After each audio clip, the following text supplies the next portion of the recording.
selamat datang di Magastik Action. Dengan edisi podcast Magastik episode 2, dengan saya Tita yang akan menjadi podcaster hari ini dan akan mendatangkan salah satu tamu spesial yaitu Bapak Fani Agus Dwidiantoro selaku pembina Magastik.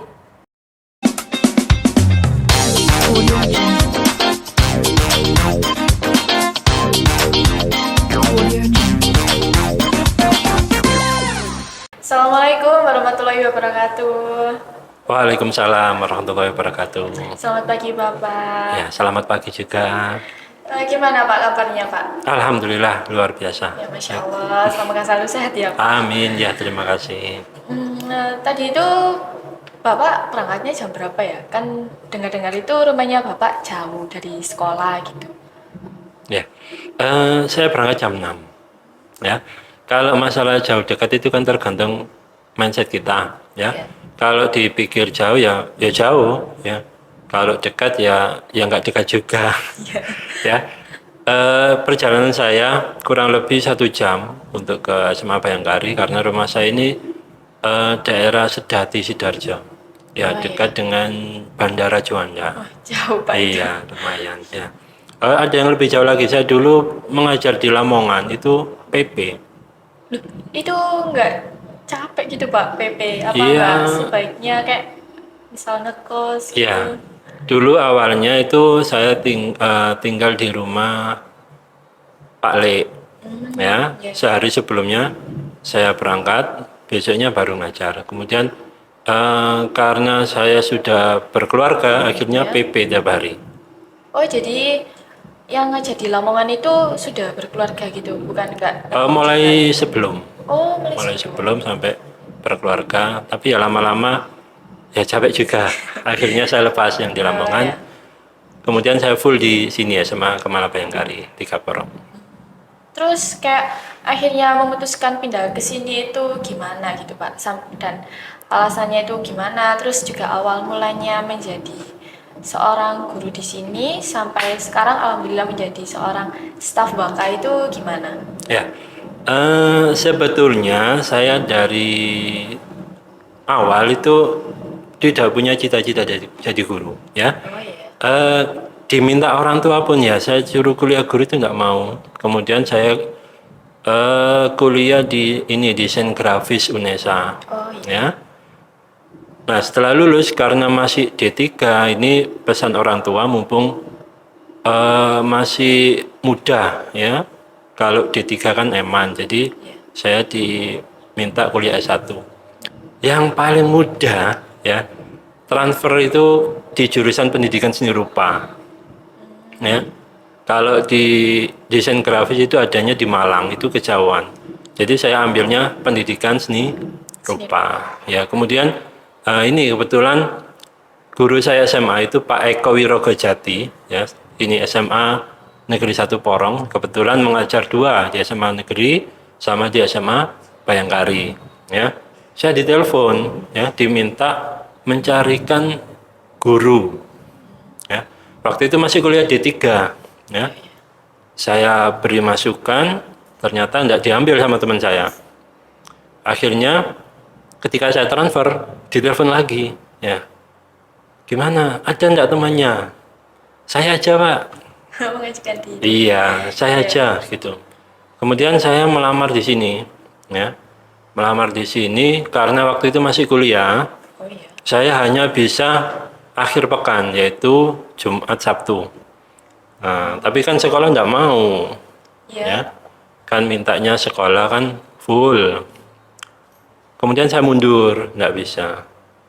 Kemudian ditelepon lagi saya ketika lulus, ya. Saya baru lulus, telepon lagi sama Pak Eko. Kemudian ditambah ini tetangga saya itu Bapak Lisdiono, sekarang sudah pensiun, ya. Gimana Mas, sudah lulus belum? Alhamdulillah sudah Pak.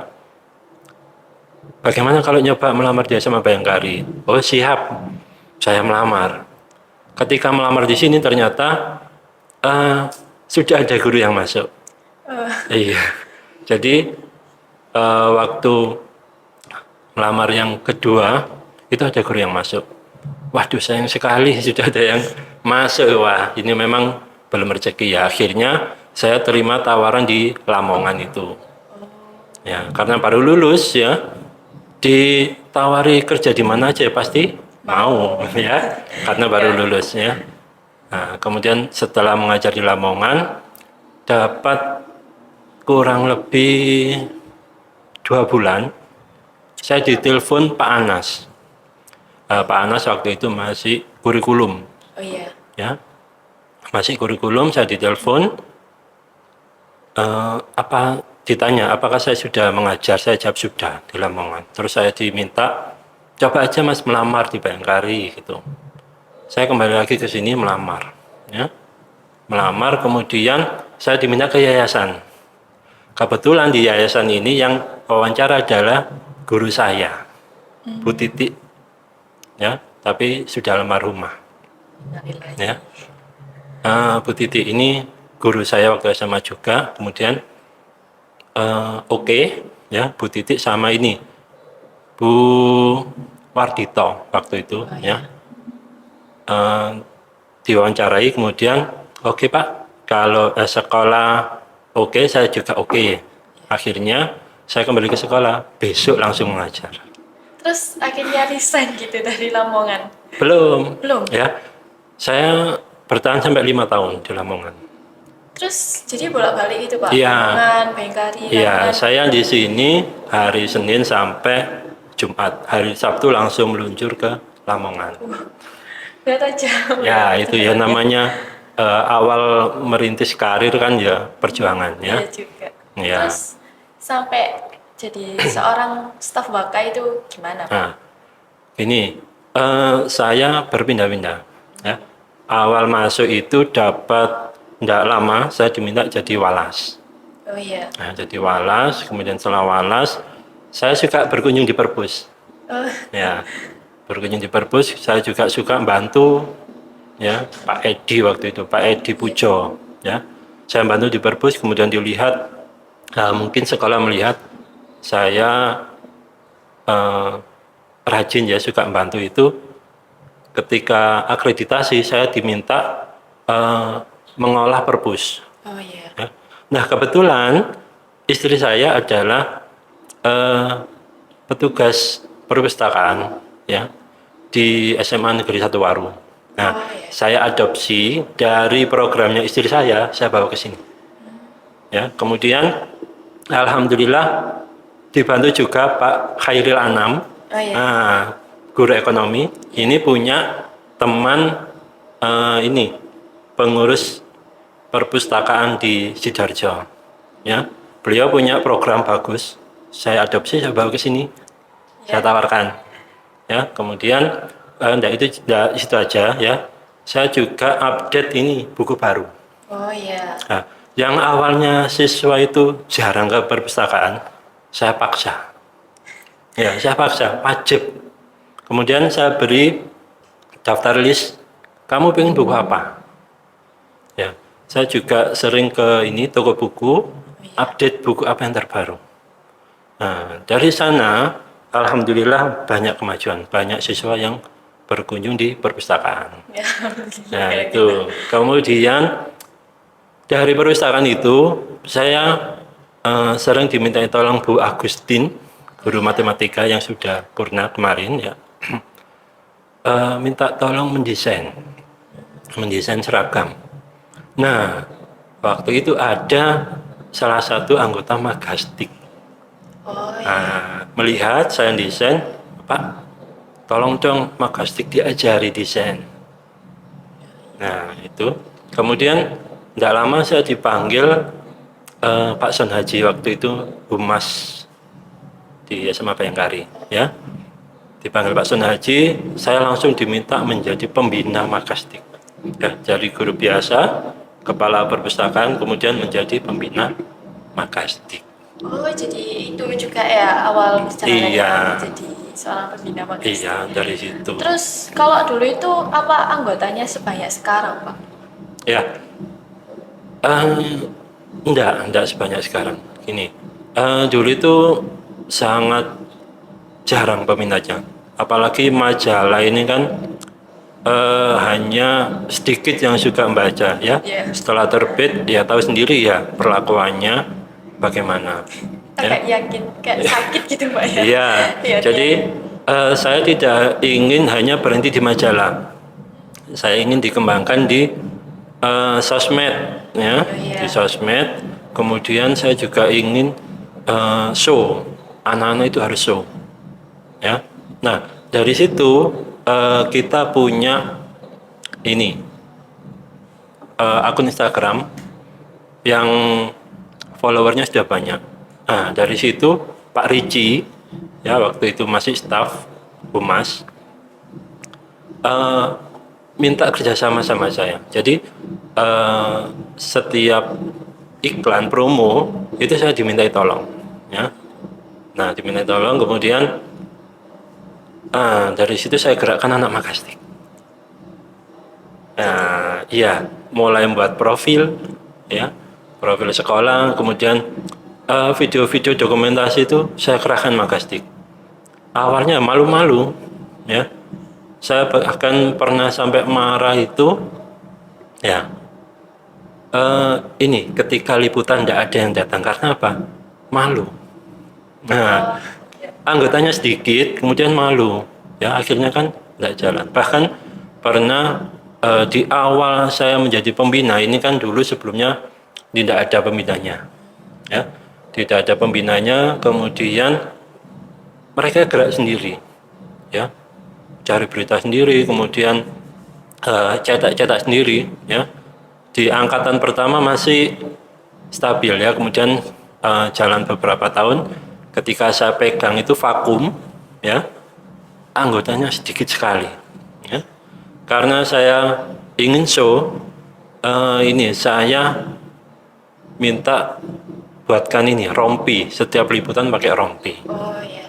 Jadi yang rompi abu-abu itu Pak ya? Abu-abu, ya, itu rompi. Kemudian saya suruh tampil di depan. Nah, dari situ kemudian ada ini, mulai angkatannya ISMA sebelum pandemi, mereka lulus waktu pandemi. Oh iya. Ya, ini ada anak-anak yang suka show, suka tampil. Nah, anak-anak berbakat ini, ya. Iya, ini mulai dari ini banyak sekali peminatnya. Cuma ya masih belum stabil, ya. Dari sini banyak. Kemudian kena pandemi, ya, ini berkurang lagi, ya, berkurang lagi. Ya, kemudian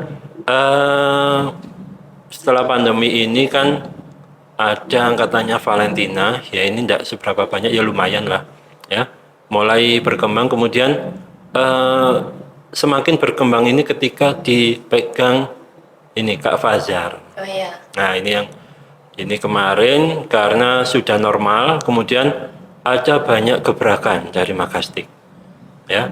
Mulai dari ini PDH yang kita pakai, ya. Kemudian PIN, atribut, kemudian alat-alat sudah mulai didukung sekolah, ya. Sekolah ini sangat mendukung, ya, Makastik.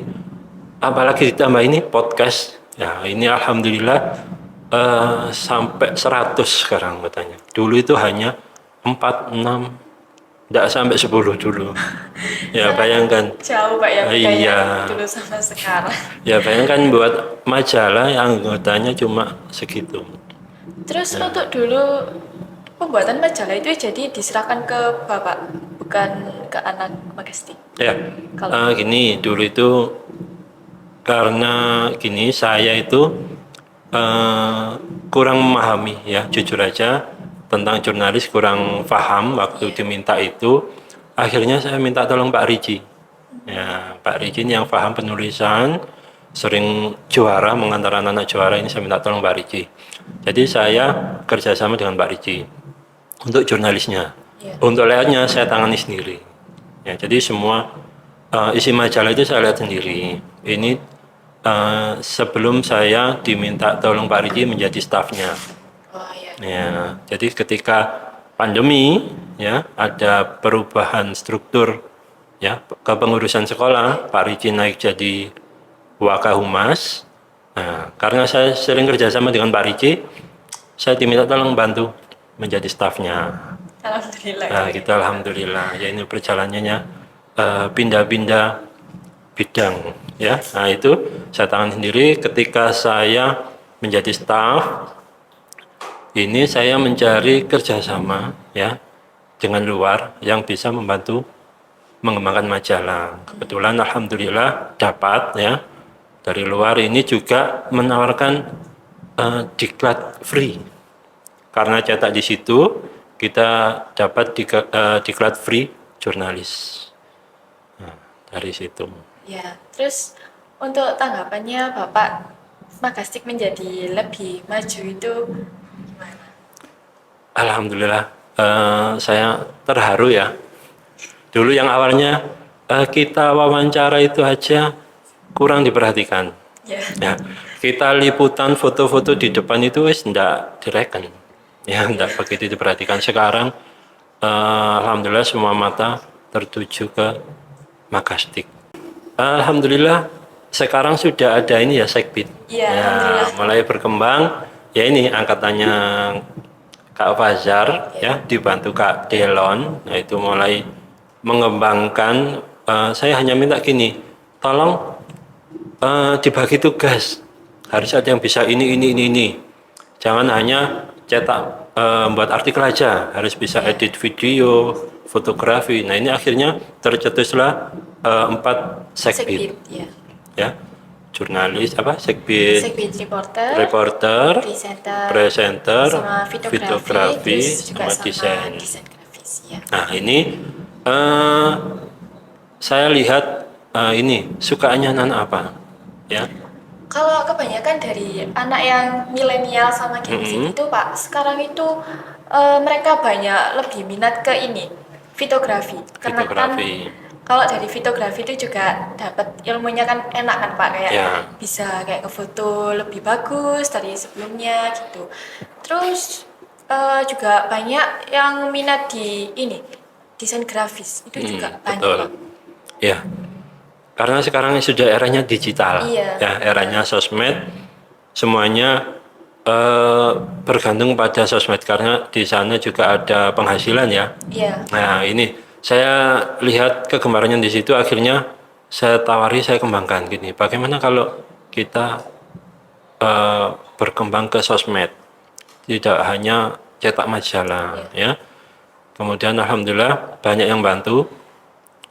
Ini untuk pelatihan ini saya datangkan langsung yang ahlinya ya. Iya. Ketika jurnalis dibantu Pak Riji itu ya, saya juga mendatangkan ini reporter Oh iya. ya.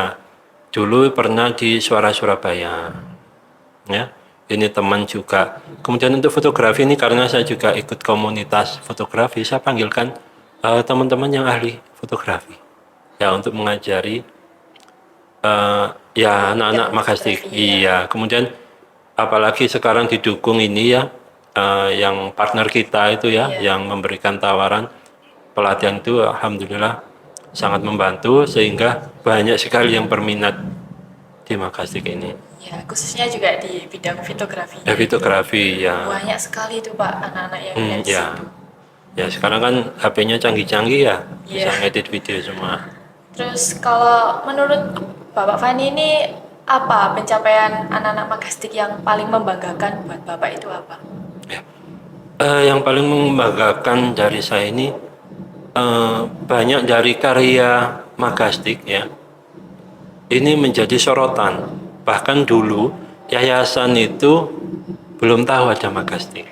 Ya. Oh iya. Iya, sejak adanya sosmed ya, membuat profil sekolah, membuat video-video ucapan peringatan Hari Guru itu bahkan sampai di-repost di pusat. Wow. Ya, dari situ bahkan gini, saya sempat dihubungi pihak yayasan ini ya, Pak, bisa jadi nanti suatu saat Magastik nanti menghandle kegiatan di yayasan. Nah, sanggup nggak itu Magastik? Ya, insya Allah sanggup Pak kalau Ya. diberikan kesempatan. Ya, gitu. amin ya. Mudah-mudahan nanti bisa tercapai ya. Ya. Ya. Terus hal apa yang Bapak ingin kembangkan lagi di anak-anak Magastik?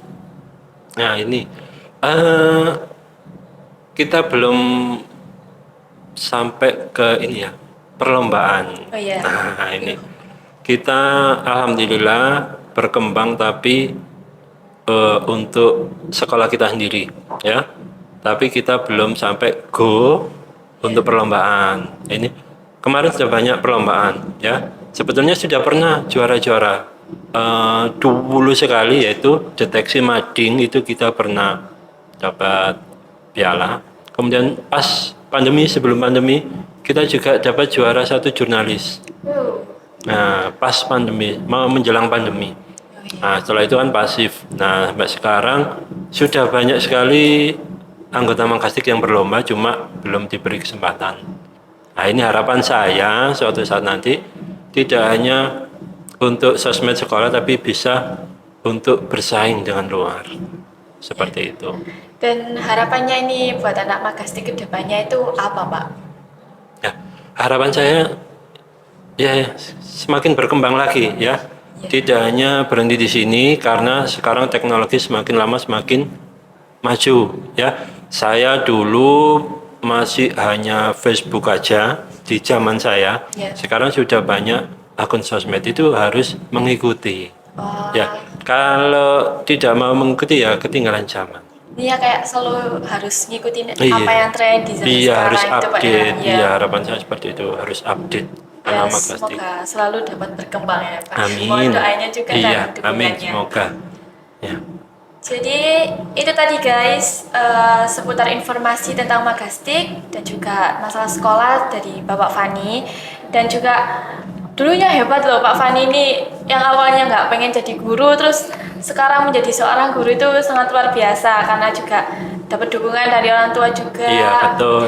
Terus juga dapat dukungan dari orang-orang sekitar, dan kalian juga harus dapat motivasi juga dari podcast kali ini bahwa jangan pantang menyerah dan ikuti apa kata orang tua, siapa tahu itu juga jalan rezeki kalian.